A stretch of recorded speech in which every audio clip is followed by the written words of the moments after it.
doesn't have a birthmark. Okay, so everybody's heard about someone who has a birthmark, but everyone doesn't have a birthmark, and that's for different reasons. Okay, now one thing about birthmarks, family, I really want you guys to understand is that birthmarks carry memory. Okay, this is something that is very important to understand about birthmarks. When you're looking at a birthmark, you're looking at a certain subconscious symbol of memory. It is a imprinted sigil, okay, that your soul put on your body. And one of the reasons why these birthmarks are put on the body, one of the reasons is because of past life trauma. Okay, so sometimes the soul is so traumatized by what happened to a person, most likely the way they died, right? The soul is so traumatized by that experience, even though the soul wants to have these experiences, right? The soul is so traumatized by that experience until it leaves a memory behind, right? It leaves a memory. And so let's say that someone shot you in the chest and it left a big open wound in the chest, right?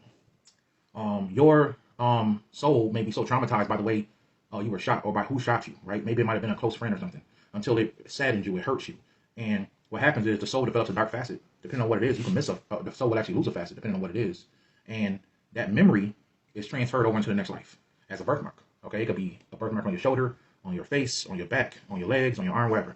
It all depends on how traumatized the soul has become about that mark. Okay, so this happens a lot. A person may have been shot by their best friend in the head, right? And then in the next life, they have sometimes looks like gray hair, right? Or they have a hair missing. For all y'all who know about Rasheed Wallace from basketball, he had that little spot in his hair. That was his birthmark, right?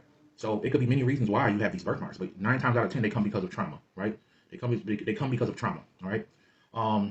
So let's talk about the first type of birthmark that is very important that a lot of people don't even know about, right? And these are called what you call star system birthmarkings, or some people call them star birthmarks, right? And these are birthmarks, believe it or not, family, that looks like star constellations, right? Or they'll look like galaxies, right? So they'll have different little tiny miniature dots, and they look swirled like a galaxy, right?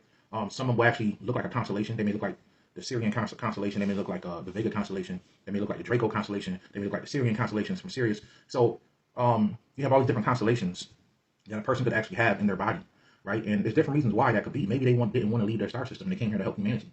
These are what you call true star seeds, family. Okay, these are what you call true star seeds. A true star seed will have many things showing that they come from the stars. But everyone that's down here is not a star seed. That's why I'm not big on this whole star seed movement. Star seeds are real. There are people that were planted here from the stars, but everybody's not a star seed. Okay, some people are gods. Some people are angels. Some people are elementals.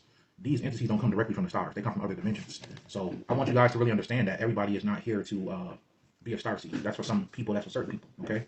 So if you do see these people, they will have markings on their body. It doesn't matter where it is, but it looks like a star constellation.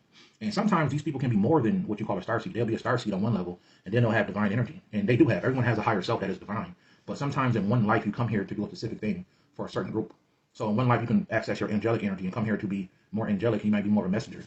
In another life, you may have more divine God energy. You may be very wise and very you may be a very old soul, right?